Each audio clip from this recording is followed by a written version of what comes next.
All right, how's everybody doing? This is the Comic Samurai. I want to welcome you to my next video, and tonight we're going to be doing something a little bit different. Tonight we're going to be looking at my favorite comic book covers that feature bondage. So let's go ahead and jump right in.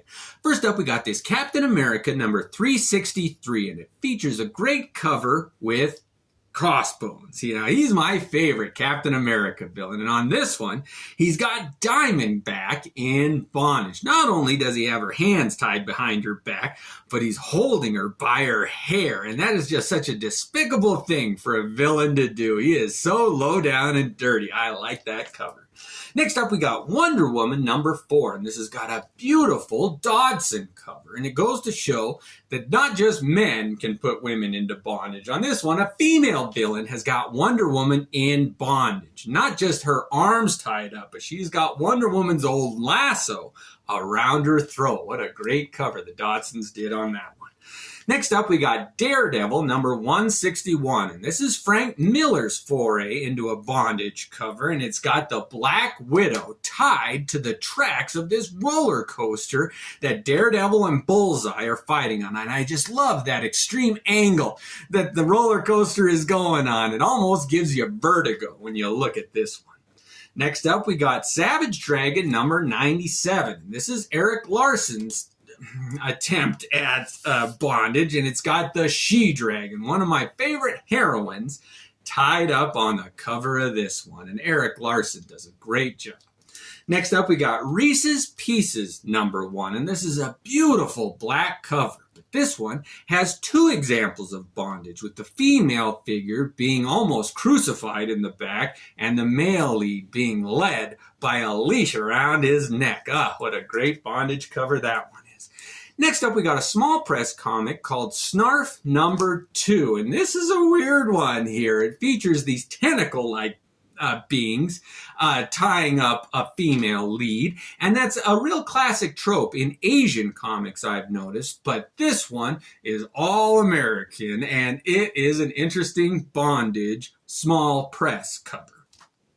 All right, next up we got Villains United number 3, and this has got the whole team tied up here with yokes around their necks, and they're looking at the camera. Something about that angle I like, but this whole team was so dynamic with that Catman and the Ragdoll, whatever his name was, and you got Deadshot there too. It really was a great series, this Villains United.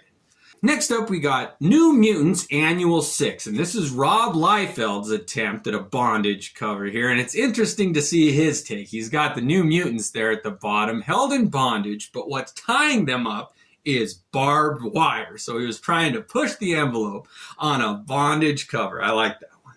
Next up, we got Uncanny X-Men number 116, and this is John Byrne's take on bondage, where you get a lot of the male leads of the X-Men being tied to a stake and then a bonfire set on their feet.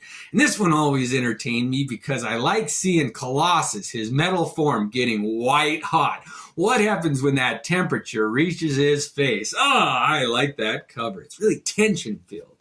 Next up, we got Rip-Off Comics number 8, and this is another small press cover, and I really like those. I'll take every chance I can, but one of those leads here, the Fabulous Furry Brothers or whatever, is strapped to a table there, and it's one of those multi-panel covers, and it just entertains me. I like those small press bondage covers. Next up, we got Loki, number 1. With the popularity of that show, Loki, I wanted to show this one where he is truly an evil character. They try to make him a little sympathetic in that show, but he really is a villain to his core, and he's got his brother Thor in bondage on this one. You don't see Thor in bondage very often, but that's well done. Next up, we got The Spirit number 3, and this has got a Brian Boland cover. So you were waiting for it, and here it is with The Spirit tied to a chair. And it just is a callback to all the great Will Eisner covers, but Brian Boland pulled off a good one where the main character is tied up and lit from below. I like that one. Next up, we got Solar, Man of the Atom number 7, and this is another one that's reminiscent of the tentacles that are binding a character here. And on this one, Solar's being tied up with that white background done by Barry Windsor Smith. So you even get to see the great Barry Windsor Smith do a bondage cover. I like that one.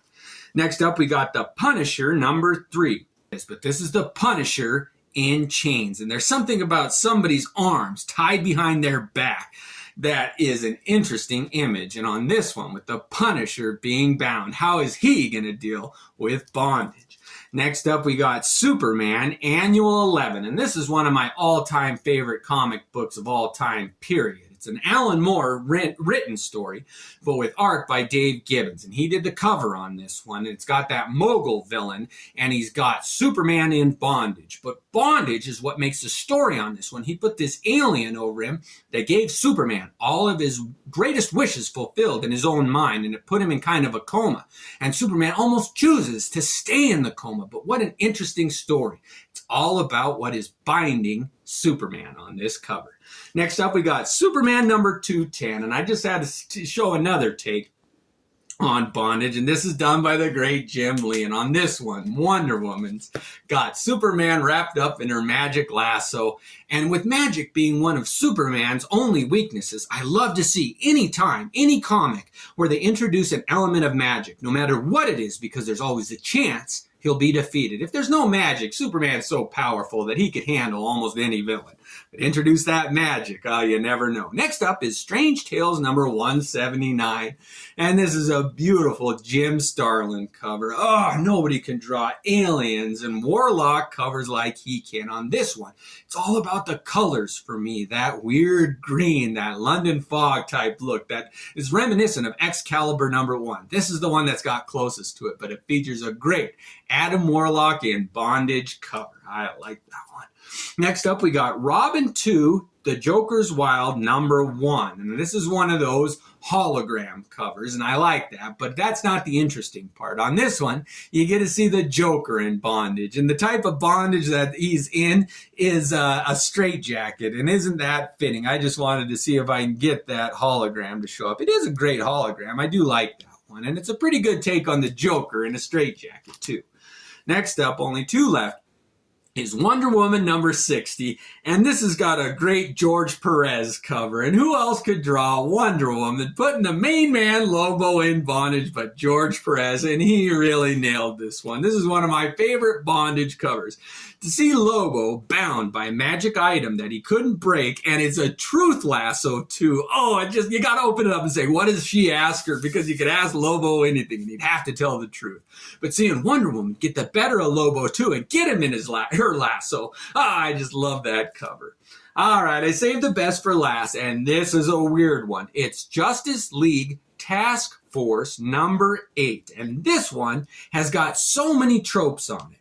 This is the Martian Manhunter, who is a shape changer, and typically he is in a male form. But in this one, he's in a female form. So it's a transgender cover who the character also happens to be in bondage. She's displayed in a very submissive way.